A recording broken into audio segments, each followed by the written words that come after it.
short clip on how I run the power steering lines for my TDI, put it in a Toyota.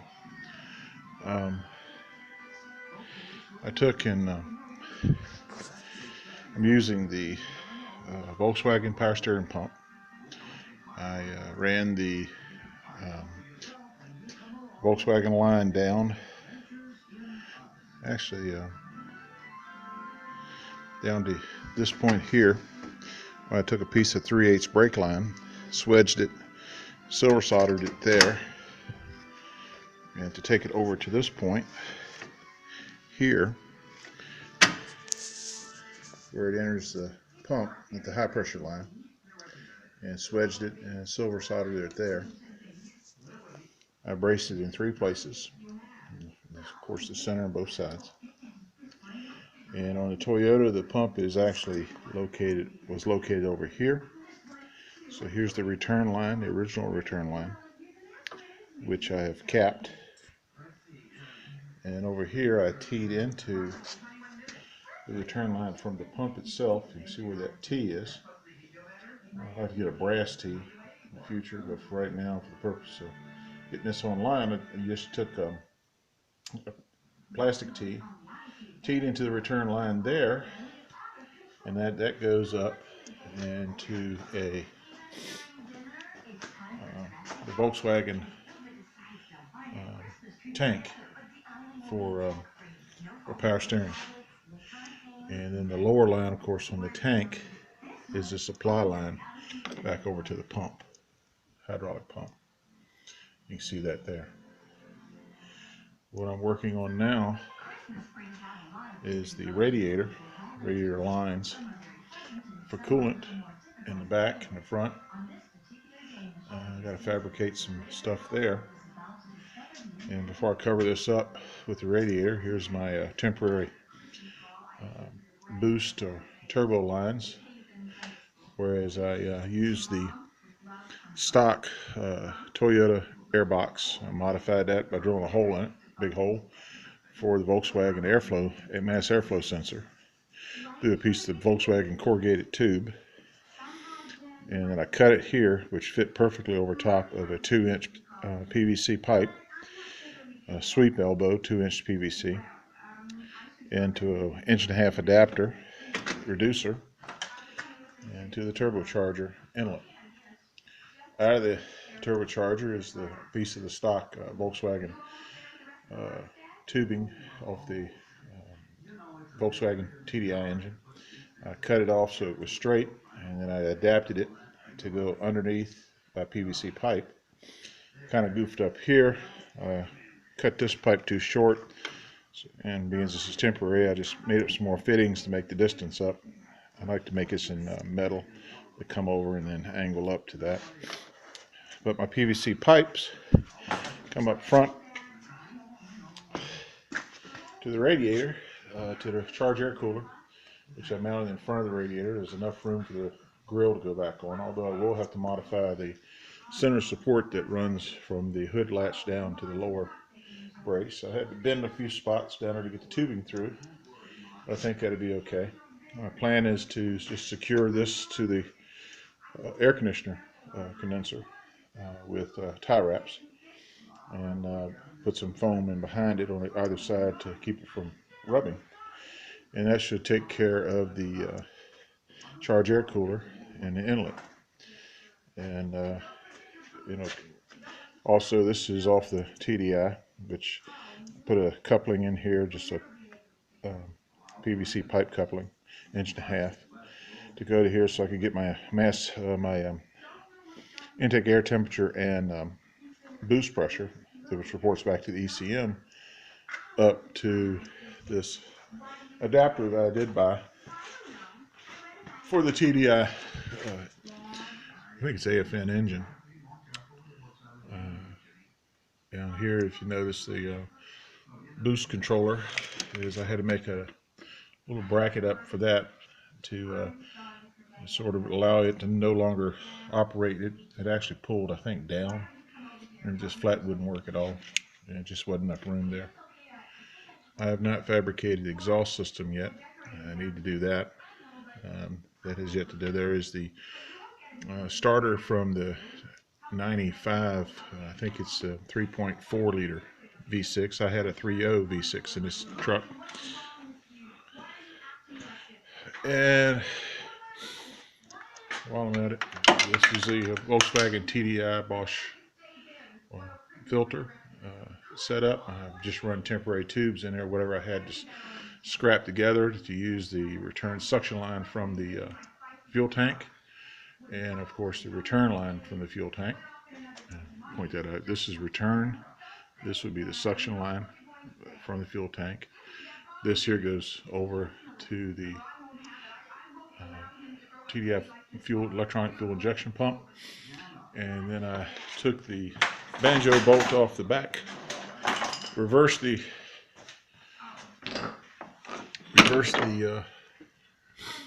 return line, so do that and wrap around and go back over to the thermostatic valve that's located on the fuel filter to allow the fuel to warm up. One of the more interesting things I think I did, if anybody tries this conversion, is I used the throttle cable that used to go to the V6 engine. I modified the top of the electronic pot potentiometer for the drive-by-wire so that the throttle cable would fit in here. If you notice, that's the end of the throttle cable. It wraps around this. When I accelerate with the accelerator, it turns it. This is almost exactly the same diameter as the V6 cam that was on its inlet intake. The brackets, I basically just cut away from the brackets that were from the Volkswagen donor car, which I bolted them to the side of the truck. I plan on covering those up so that water can't get in there and seep down into it, but although I don't believe I'm going to have too much trouble with that either. This is a coolant reservoir from a Volkswagen Passat, and which oddly enough worked pretty well, fit pretty well. The bracket off the side of the stock air box captures it here. I used two standoffs made out of just metal pipe for here and back here to support it on three different spots, and that allowed me to put one of the Volkswagen lines for coolant straight over to the block. The head coolant line, which is back over there, it hadn't been connected. I'm going to make a steel line out of the 3/8 tubing, come over, elbow in, and couple it up here. Some of my wiring here that goes over and across and back into the original ECM location, which would have been just beyond that hole on the inside of the cab. The Volkswagen wiring is pretty much all intact. It runs fine, starts up fine. Test will show, I guess we'll prove later on how well it works, but for right now I think I've got everything going on. The few lines I've got wiring circuits I need to hook up, stuff like the block heater or the preheat for the glow plugs, and the block heater and for coolant heater. They're there, and also the PCV heater, which is here, which heats the air returning from the engine over to the PCV return line, which I'll make up, maybe using that blue corrugated pipe for that. And I think that's about it for the wiring over here that I've got left to sort out. I got a few things. Oh, tachometer signal, which I got that to work out, and I'm not going to lose a whole lot of sleep but if I get that to work or not. For now, it does start, it does run. All the wiring and circuitry is done. As far as what's required to make it run, the ECM fits inside the cab here. If I were, there's my OBD2 onboard diagnostics. This here will fit pretty much an exact same location as the original ECM from the Toyota, which was actually bigger than this. I just got to clean the wires up a little bit to make that happen. And finish putting the dash together and clean the truck up. This is what I found very helpful working, is making little drawings of what wire goes where. That's an ECM connector, so that it made it a lot easier when I was using the Bentley manual to troubleshoot circuits and learning which circuit goes where. I also used a not Chilton, but a Haynes manual, which also has diagrams. And that's one for the truck chassis, but I have one for the Volkswagen also, which wasn't nearly as helpful as the Bentley. And then I've got circuits that I found on the internet that apply for some things, but not all. And taping these on the outside of the window and crossing them off and making notes and for what wire went where, trying to keep track of it. There's two connectors on the Toyota that leave the cab to go to underneath the hood. There's a gray connector and then there's a white connector. I identified each one of the wires there with the help of the manual to figure out which one does what, and then I could find which circuit to hook them to once I got them. And marry the two together. And also a lot of them were abandoned, which I didn't have to use. Basically, I would cross them off on a little diagram I did here of the view from the backside of the connector, and that would have been the gray connector. Those two connectors are located right in there beside the ECM. This is the main power supply that's part of the Toyota. I've had that apart, put it back together, probably kept apart again to when I work on my fan controls and the glow plug circuits. That's what I have to sort out yet, is fan control and glow plug, and clamps and such as that. And of course in the back there's the nasty.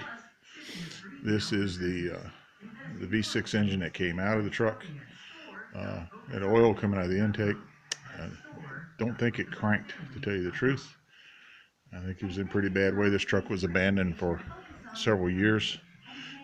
Got a bird nest and a heater I got to clean up yet.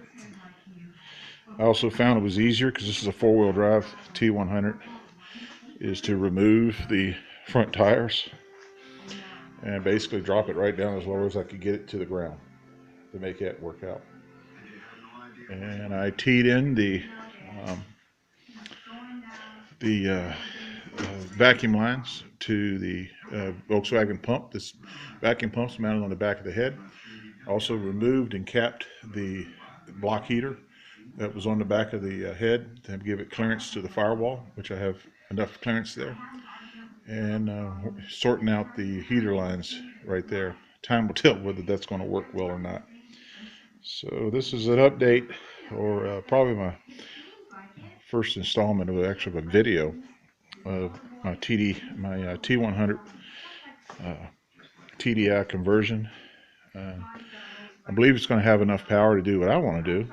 I'm not worried about interstate travel, just trying to get back and forth to work in it on snowy days and just milling around. So I'm not worried about pulling a trailer or anything like that. It's just, or four-wheeling. It's just going to be a kind of a commuting truck, and more of a novelty, and just facing a challenge I wanted to do to make this work out. Hope you enjoyed the video.